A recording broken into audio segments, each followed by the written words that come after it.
మనోజ్, నువ్వు నా బిడ్డవి. లక్ష్మీ ప్రసన్న, విష్ణువర్ధన్ బాబు, మనోజ్ కుమార్. నిన్ను ఎలా పెంచానురా నేను? అందరికంటే నిన్నే గారాభంగా పెంచానురా. నీకే ఎక్కువ ఖర్చు పెట్టి చదివించాలని ప్రయత్నం చేశానురా. నువ్వు ఏది అడిగినా నేను నీకు ఇచ్చానురా. కానీ ఈ రోజున నువ్వు చేస్తున్న పని బిడ్డల గుండెల మీద తంతారంటారే, అలా తన్నేవరా. మనసు ఆవేదనతో కింగిపోతుందిరా. నేను మీ అమ్మ ఏడ్చుకుంటున్నావురా. జర్నలిజం ఉన్నది లేనిది, లేనిది ఉన్నట్టు రాస్తున్నారా. నువ్వు నన్ను కొట్టడం ఏంట్రా? నా బిడ్డ నన్ను తాకలా. ఇద్దరం ఘర్షణ పడ్డాం కొన్ని కారణాల వల్ల. ప్రతి ఫ్యామిలీలోనూ ఉంటాయిరా ఇవి. లేనివాడు ఎవరైనా ఉంటే ప్రపంచంలో ఒకరున్నారేమో, 1% ఉంటుందేమో. అటువంటి వాళ్ళ ఇంటికి వెళ్ళి కాళ్ళు గడిగి నిద్ర పూసుకోవచ్చు. భారత భాగవత రామాయణాలు చూసావు కదరా. ఏమిటిది? మీ అమ్మ ఎంత కుమిలిపోతుంది ఈ రోజున హాస్పిటల్ చేరింది. నీ వల్ల హాస్పిటల్ చేరుతాను. చూడు మనోజ్, నీకన్నీ ఇచ్చిన ఈ రోజున నువ్వు నా గుండెల మీద తనడమే కాకుండా అపకీర్తి తీసుకొచ్చావు. ఏదేదో రాశావు, ఏదేదో చెప్తున్నావు. కొంతమంది జర్నలిస్టులు ఉన్నది లేనిది, లేనిది ఉన్నట్టు రాసే వాళ్ళ తత్వం వాళ్ళకి ఎందుకంటే టీఆర్పీ పెరగాలి. ఇది వాళ్ళ నైజం. మనం మార్చలేము. వాళ్ళందరి మీద మన కోర్టుకు వెళ్ళలేము.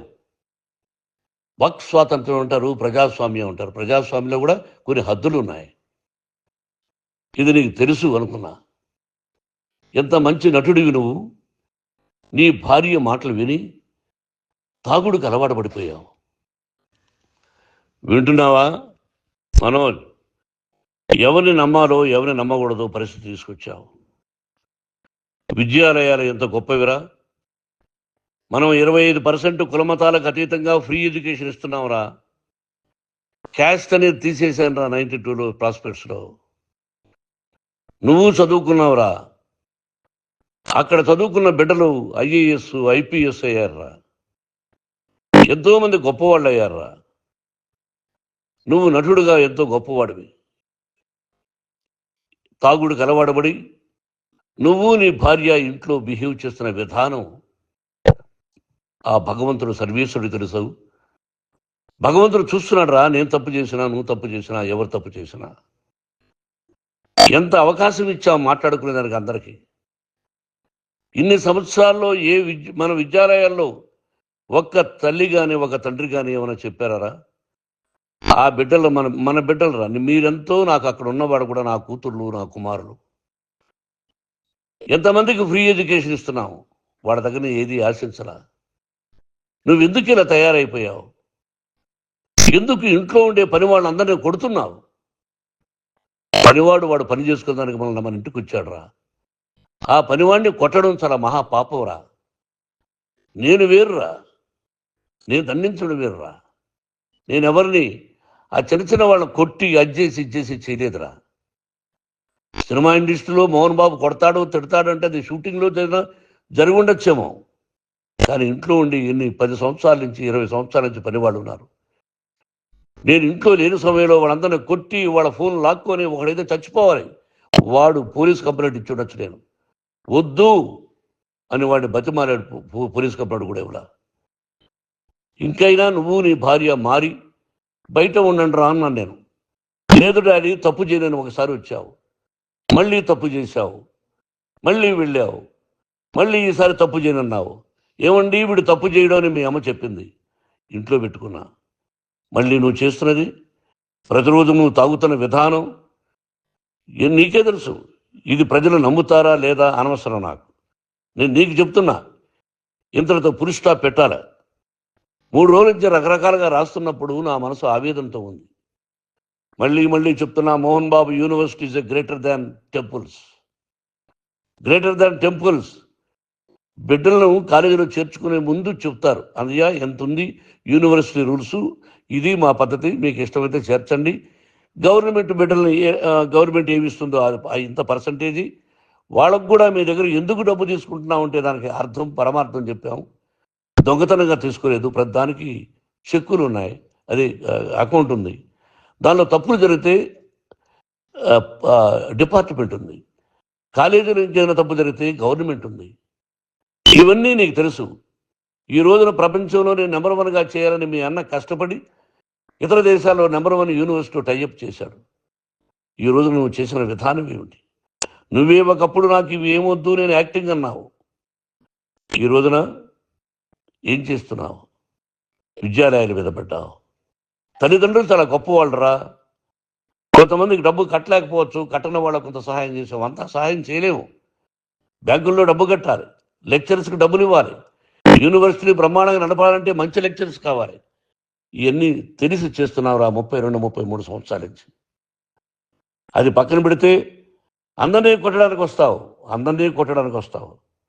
మీ అన్నం తిడతావు. ఒక వ్యక్తి వినయ్ గారనే ఆయన వ్యక్తి హెల్ప్ చేయడానికి వస్తే ఆ వినయ్ ఎవరు లజ్జాగుడికి చంపేస్తాను వాడు అన్నావు.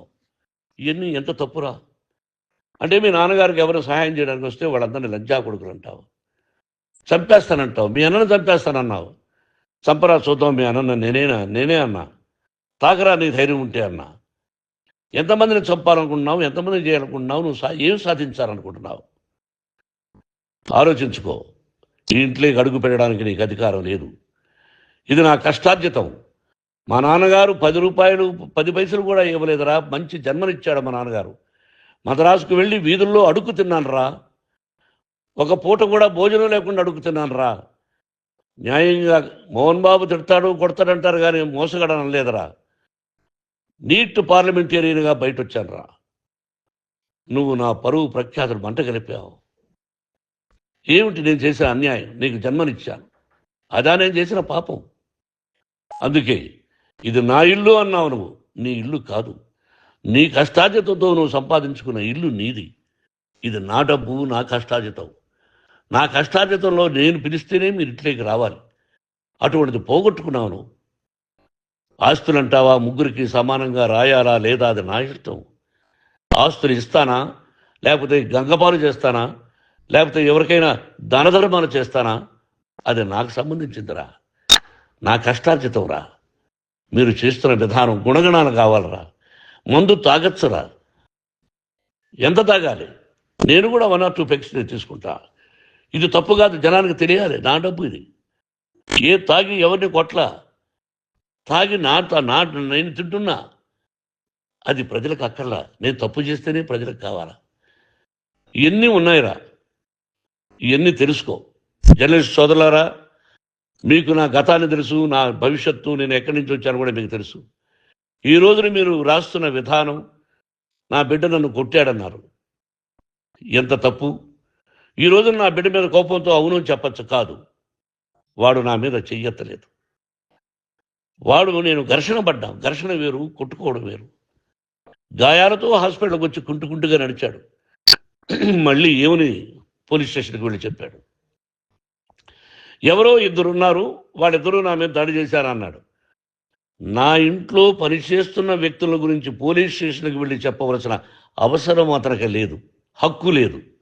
పోలీస్ డిపార్ట్మెంట్ కూడా తెలుసుకోవాల్సిన విషయం. నా ఇంట్లో ఉండే వర్కర్స్ మీద నేను కంప్లైంట్ ఇవ్వాలి. నువ్వు పర్మిషన్ లేకుండా నా ఇంట్లోకి నువ్వు చొరబడి ఇల్లు నాదంటూ ఇంట్లో పనిచేస్తున్న వర్కర్స్ మీద కంప్లైంట్ ఇచ్చావు. అది ఎంతవరకు పోలీసు న్యాయమో రూల్సో చూద్దాం. పోలీస్ డిపార్ట్మెంట్ ఇంటికి వచ్చింది. వాళ్ళకి రాశాను ఉత్తరం, అయ్యా నేను సీనియర్ సిటిజన్ని, నాకు రక్షణ లేకుండా ఉంది, నా బిడ్డ వల్ల నా ఇంట్లో నుంచి నా బిడ్డను పంపించేసి ఇది నా ఇల్లని. వాళ్ళు నాకు సమాధానం ఇవ్వలేదు. ఇవ్వకపోగా ఎవరిని పట్టించుకోలేదు. ఇప్పుడు పోలీసు వాళ్ళు వచ్చి ఏమండి రూల్స్ ప్రకారం నా బిడ్డ ఇంటికి రాకూడదంటే మాకు హయ్యర్ అథారిటీ వాడు ఫోన్ చేశారు, మీరు ఎవరిని స్టాప్ చేయొద్దండి, బయట నుంచి ఎవరైనా వస్తే వాళ్ళని స్టాప్ చేయండి అన్నారు. 2 రోజుల నుంచి 10 మంది 20 మంది వస్తున్నారు. వాళ్ళు అలా చూస్తూ నిలబడ్డారు. వాళ్ళు ఫోటోలు తీసుకున్నారు, వాళ్ళ మీద మళ్ళీ వదిలేస్తున్నారు. ఎవరిని నిందించాలి? But I give respect to the police department. వాళ్ళకి ఎవరు ఏ అధికారి ఫోన్ చేశాడో, ఆ అధికారికి ఏ పొలిటీషియన్ చేశాడో అది వాళ్ళకే వదిలేస్తున్నా. కాబట్టి వాళ్ళు పోలీస్ కంప్లైంట్ ఇచ్చినా కూడా మేము సంబంధం లేదని అంటున్నారు కాబట్టి నేను నా బిడ్డను నిన్ను నాపు చేస్తున్నా. నువ్వు ఇంట్లోకి వచ్చే అధికారం నీకు లేదు. నువ్వు వచ్చి నీ బిడ్డను తీసుకెళ్ళు. సంతోషం. నువ్వు రాలేదు, నీ బిడ్డను జాగ్రత్తగానే చూసుకుంటావు. Take care yourself daughter, that's all. మీ అమ్మ హాస్పిటల్లో అడ్మిట్ అయింది. రేపో ఎల్లుండో మీ అమ్మను పిలిపించి బాగైన తర్వాత ఇదిగో నువ్వు నీ కొడుకు బిడ్డను తీసుకెళ్ళి వాడికి అప్పచెప్పని చెప్తాను పోలీసు వాళ్ళ ఆధ్వర్యంలో. ఇది 100% జర్నలిస్టు సోదరులారా, పులి స్టాప్ పెట్టండి. మీకు కుటుంబాలు ఉన్నాయి, మీ యజమానులకు కుటుంబాలు ఉన్నాయి. మీ కుటుంబాల విషయాలు, మీ యజమానుల కుటుంబాల విషయాలు మేము ఎవరు జోక్యం చేసుకోరా. మేము నటీనటులం. మాది తప్పుంటే నటుడుగా నన్ను ఫెయిల్యూర్ అని రాయండి, నా నటన బాగలేకపోతే రాయండి. బట్ ఇంటి లోపల సందులో నుంచి చూస్తూ తప్పు చేస్తున్నామని ఉన్నది లేనిది ఉన్నట్టు రాయకండి. మీకు నా హృదయపూర్వక నమస్కారాలు. ఇన్ని రోజులు హృదయపూర్వకంగా ఎంకరేజ్మెంట్ చేశారు. ఆ ఎంకరేజ్మెంట్కు నమస్కారం చేసుకుంటూ I love you all. I love you police department. మీరు న్యాయంగా ధర్మంగా నడుచుకోండి, ఎవరికి తొత్తుల్లాగా ఉండొద్దండి అని మనవి చేసుకుంటూ నేను సెలవు తీసుకుంటాను. Thank you very much for all the journalist. ఇక్కడ పులి స్టాప్ పెట్టండి. Thank you very much.